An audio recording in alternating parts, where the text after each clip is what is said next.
Item number 11, discuss and consider approval of a budget amendment for the bathhouse remodel for Oakdale Park. Kelly. Okay, the bathhouse plans were already done and approved. I had actually sent them out for bids, this past summer. What my actual budget was for the 2013-2014 year was $49,000. And this is for the Little Rock building, that the windows are busted out and it's boarded up the majority, but it'll at least give us a bathhouse on that side of the park property. I sent it out for bids. The only bid that I received was for $59,648, which was over $10,000 more than what was budgeted for that bathhouse. So we do have the plans. I sent it out to 4, 5, 6 different people to try and receive a bid on, and I only got one bid back in. And typically he is my lowest bidder, but that still came in over $10,000 more than what we had bid. So what I'm asking is I'm hoping that I have more time to get more bids out. I'll try and get on, TML has a website where you can get contract bidders on there and try and get more bids in about it, and that the price should go down some because the price of gas has gone down and so forth, which brings some of the construction costs down for shipment and stuff of a lot of the stuff that we need in there. And it's a lot of electrical, a lot of plumbing, utilities, because it's half dirt floor.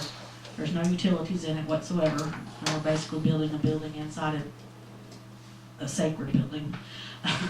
So I'm asking for 60, but I'm quite confident I can get that price under there. But since the only bid I received was close to 60,000, that's what I have requested, and I will do my best to get them down.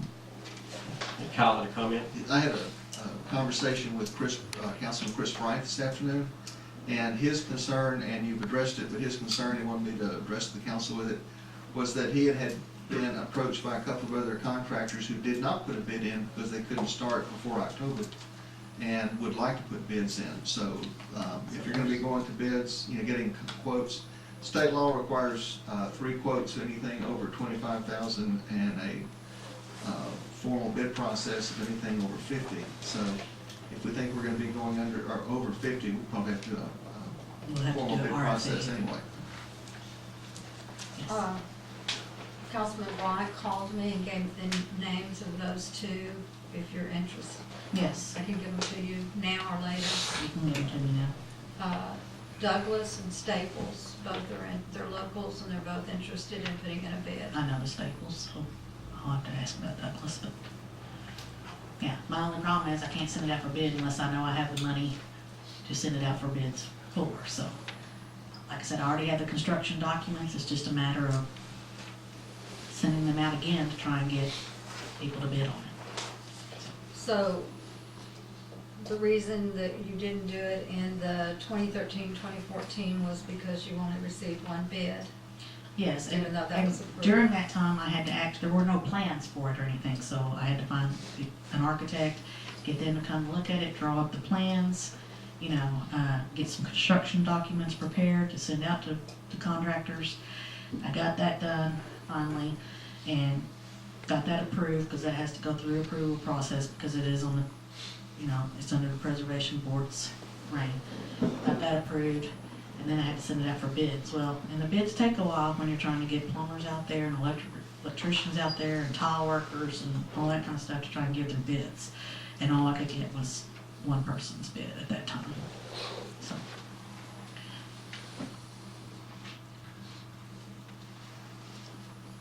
So does your capital improvement budget, did we include it and carry it over? No, this was not carried over. It was just dropped at the end of September.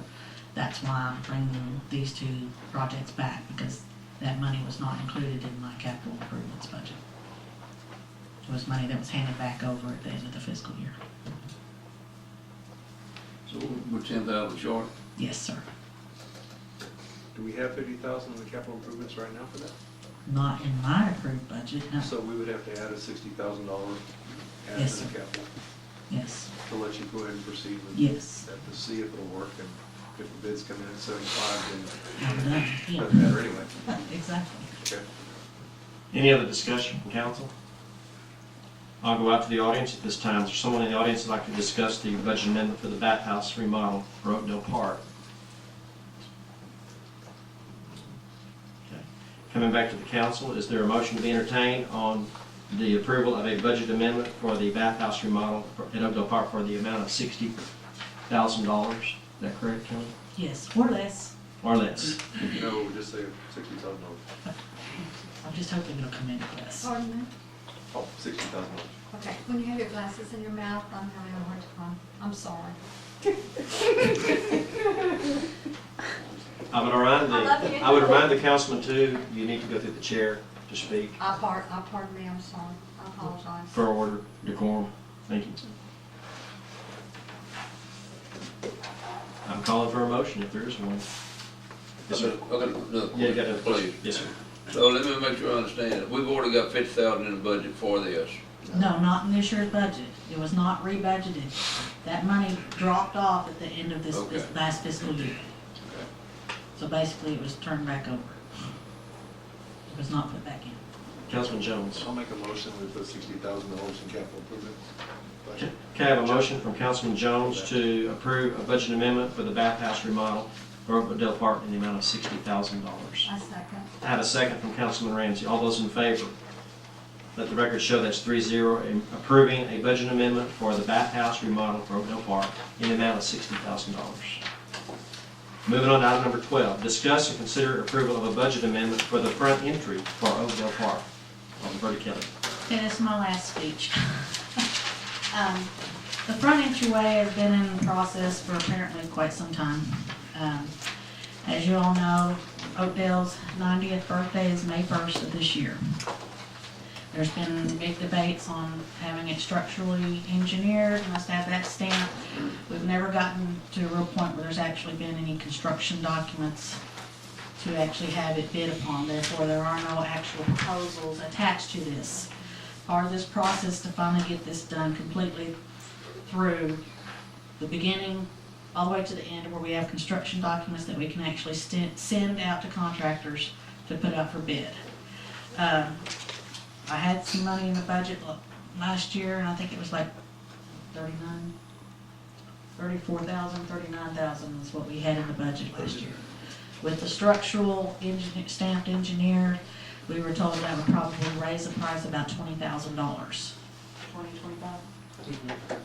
Just for that. Now, those weren't with any construction documents to know, what it was going to be. That bid also did not, or that money did not include the entryway, the road, which is barely wide enough for 2 cars to go by, much less an RV. And as some people have noticed, your tail end will drag whenever you turn into Oakdale Park due to the dip.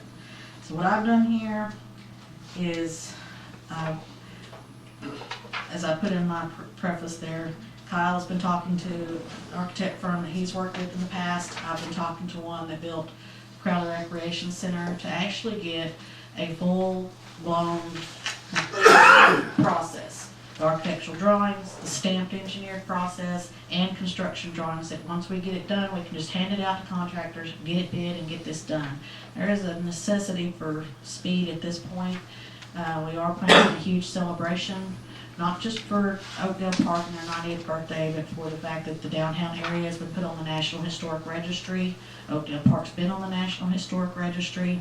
This is the main entrance to the park and preserving the history. I'm hoping once again that the construction cost for the entry will be less than $50,000. But repairing and widening the entry of the road is approximately, Jim's tried to kind of figure it up for me, at about $15,000. And then of course the architect fees, and if there's any geotechnical fees that need to be presented, that should be about 10. So at this time, I'm requesting, we're in the same situation on this one as we were on the last one. The money that I did have last year, about $34,039, dropped off at the end of the fiscal year. It did not move over to my capital improvements for this year. Questions of council? Councilman. So, based on what I've read here and what I've looked over here that is included, there's a $14,000 difference between the architect you're talking to and the one that our city administrator's talking to. Yes. And our policies are usually to go with the lowest bid if it's apple to apple. Kyle, you only got a verbal for And yours, so. it wasn't really a proposal from them. Architects, engineers, you're really not supposed to use bid in the bid process. And I have no problem whatsoever of using someone that, you know, that thinks they can do it at a reasonable rate. The firm I was talking with is not just an architectural firm, it's actually it's an engineering firm. But they also have architects that work for them. The reason I was talking to them was to try to get something understood between the two sets of plans we had at the time. And that was one engineer drawing, which was over-engineered, and then one architectural drawing that wasn't engineered, foundation or anything else. And so it was really my question to them to talk about what, you know, what does this really look like for someone that speaks engineer and speaks architect at the same time. There were several comments made that I can, you know, talk with whoever we choose. If we choose Oxley, Williams, you know, to do this, I can let them know, you know, I can discuss with them what, you know, what the comments were. Primarily, one of the first comments, I mean, walking in the door, the first comment was why didn't you use bar joists? And the architect had used the laminated wood joist. The engineer had used one huge steel beam, or 3 steel beams, you know, which is what ran their cost up, especially the construction. Bar joist solves the problem of the weight and reduces that cost of construction. Bar joists give you a more permanent, longer lasting overhead there in the entrance. And so that seemed to be an exceptionally good way to go, but neither one of our two sets of plans had that. So that's something I'd be talking to the next architect about. And well, one of the reasons why I went with these people is I worked with them, they built the Crowley Recreation Center and they've dealt with steel beams. We did a lot of the steel beam stuff through there. He does understand that this is a architecturally historic entryway and we would like for it to be as close to that as possible, but as safe as possible. So, I mean, they're very well known for the things that they've done. Councilman Ramsey? So basically, we're starting from Scratch. grade one. Yes. Okay, so we throw out the other things, we decide tonight which architect we're going to use so we can really get started and get this moving. Yes, because I've been talking to Kyle and he's been talking to his engineering firm for a few months now. And I just need to get this done. I need to find the money and I need to hire somebody, let's get it one step to the other and get it started. Councilman Martin?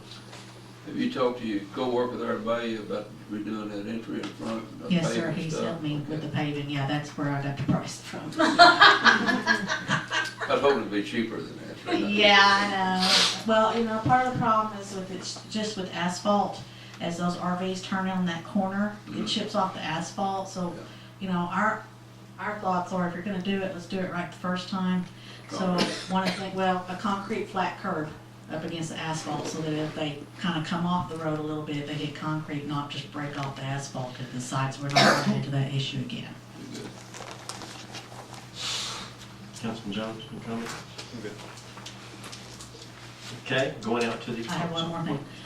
Just so you know, what we're talking about, the road, the probable cost for the road, would go from the entry all the way up to where it goes right up to the pool, before it turns off either way.